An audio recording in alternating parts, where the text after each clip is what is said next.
या देवी सर्वभूतेषु मां कात्यायनी रूपेण संस्थिता नमस्तस्यै नमस्तस्यै नमस्तस्यै नमो नमः।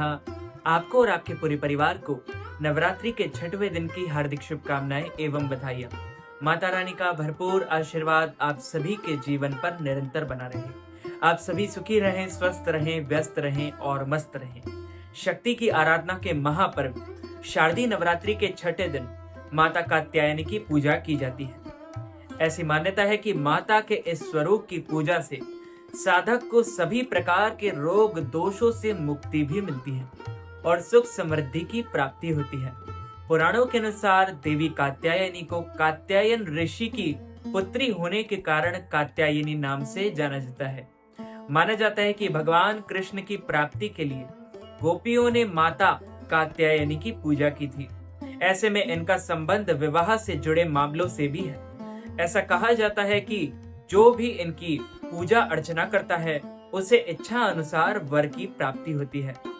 हिंदू पंचांग सनातन पंचांग के अनुसार षष्ठी तिथि की शुरुआत 8 अक्टूबर 2024 को दिन मंगलवार को 11:17 से हो जाएगी, जिसका समापन 9 अक्टूबर 2024 को दिन बुधवार को 12:14 तक होगा। और माँ दुर्गा का ये स्वरूप अत्यंत चमकीला और भास्वर है और ये ब्रज मंडल की अधिष्ठात्री देवी है। इनकी 4 भुजाएं हैं। इनमें से दाहिनी तरफ का ऊपर वाला हाथ अभय मुद्रा में है, वहीं नीचे वाला हाथ वर मुद्रा में है, जबकि बाईं तरफ के ऊपर वाले हाथ में तलवार और नीचे वाले हाथ में कमल पुष्प है। माना जाता है कि माता का वाहन सिंह है। मां कात्यायनी के पूजन से पहले कलश की पूजा का विधान है, जो स्वयं भगवान गणेश करते हैं।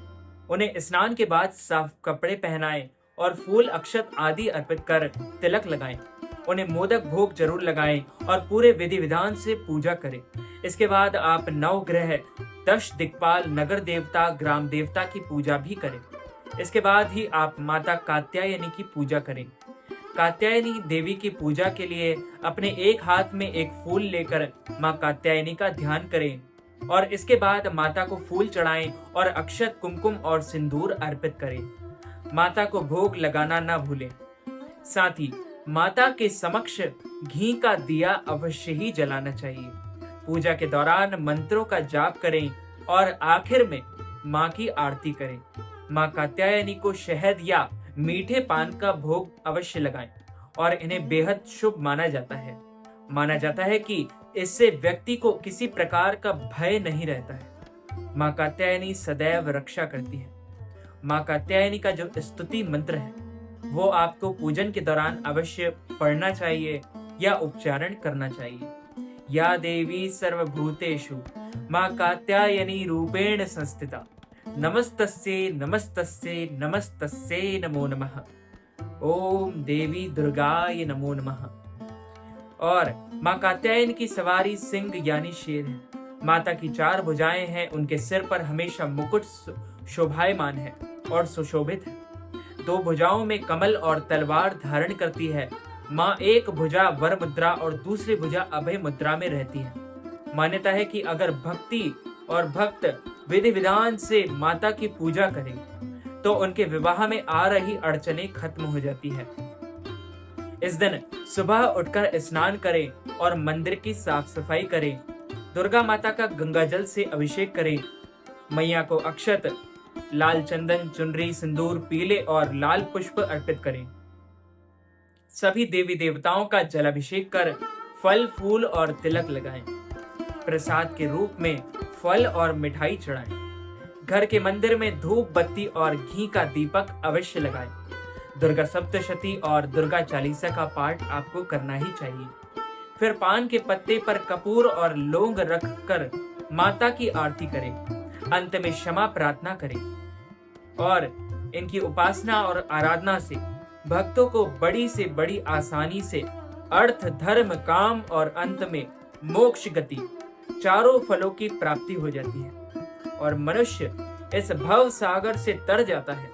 वे स्वर्ग लोक, वैकुंठ लोक, गोलोक धाम को जाता है और उसके रोग, शोक, संताप और भय का नाश हो जाता है, नष्ट हो जाते हैं। जन्मों जन्मांतर के समस्त पाप भी नष्ट हो जाते हैं। इस देवी को नवरात्रि में छठे दिन पूजा जाता है। कात्य गोत्र में विश्व प्रसिद्ध महर्षि कात्यायन ने भगवती परा अम्बा की उपासना की, कठिन तपस्या की। उनकी इच्छा भी यही थी कि उन्हें पुत्री प्राप्त हो। मां भगवती ने उन्हें उनके घर पुत्री के रूप में जन्म लिया, इसलिए यह देवी कात्यायनी कहलाई। इनका गुण शोधकारिक है और इसलिए इस वैज्ञानिक युग में कात्यायनी का महत्व सर्वाधिक हो जाता है। इनकी कृपा से ही सारे कार्य पूरे हो जाते हैं। ये वैद्यनाथ नामक स्थान पर प्रकट होकर पूजी गई। मां कात्यायनी अमोघ फलदायिनी है। भगवान कृष्ण को पति के रूप में पाने के लिए ब्रज की गोपियों ने इन्हें ही पूजा था। यह पूजा कालिंदी यमुना के तट पर की गई थी, इसलिए ये ब्रज मंडल की अधिष्ठात्री देवी के रूप में प्रतिष्ठित है। इनका स्वरूप अत्यंत भव्य और दिव्य है। ये स्वर्ण के समान चमकीली और भास्वर है। इनकी उपासना और आराधना से भक्तों को बड़ी आसानी से सभी प्रकार के फलों की प्राप्ति हो जाती है।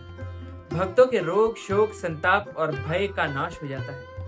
जन्मों जन्मांतर के जो पाप होते हैं, हमारे जो अज्ञात पाप हो जाते हैं, हमसे भूल चूक में जो पाप हो जाते हैं, वो देवी कात्यायनी इन पापों का नाश कर देती है। पौराणिक कथाओं के अनुसार ऋषि कात्यायन देवी माँ के परम उपासक थे। एक दिन माँ दुर्गा ने इनकी तपस्या से प्रसन्न होकर इनके घर में पुत्री के रूप में जन्म लिया था और इनका वरदान दिया था।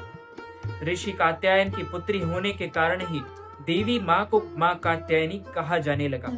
मान्यता है कि माँ कात्यायनी की उपासना से इंसान अपनी इंद्रियों को वश में कर सकता है और माँ कात्यायनी ने महिषासुर का वध किया था, इसलिए ही माँ कात्यायनी को महिषासुर मर्दिनी भी कहा जाता है। इसके अलावा माता रानी को दानव और असुरों का विनाश करने वाली देवी भी कहते हैं। पौराणिक कथाओं के अनुसार माँ कात्यायनी की पूजा भगवान श्री राम और भगवान श्री कृष्ण ने भी की थी। स्वयं द्वारिकाधीश ने भी की थी। कहते हैं कि गोपियों ने भगवान श्री कृष्ण को पति के रूप में पाने के लिए माँ दुर्गा के इस स्वरूप की पूजा अर्चना पूरे विधि विधान और मंत्रोपचार के साथ की थी। माँ दुर्गा ने सृष्टि में धर्म को बनाए रखने के लिए यह अवतार धारण किया था। यह बहुत ही पवित्र और बहुत ही महत्वपूर्ण देवी मानी जाती है। तो मित्रों, भक्तजनों, माताओं, बहनों, इस वीडियो को ज्यादा से ज्यादा लोगों तक शेयर कीजिएगा, लाइक कीजिएगा, कमेंट कीजिएगा ये वीडियो आपको कैसा लगा और चैनल को सब्सक्राइब करके बेल आइकन को भी ऑन कर लीजिए। ऐसे ही नए नए वीडियोस देखने के लिए आप सभी को सादर जय श्री कृष्ण, सादर जय माता दी।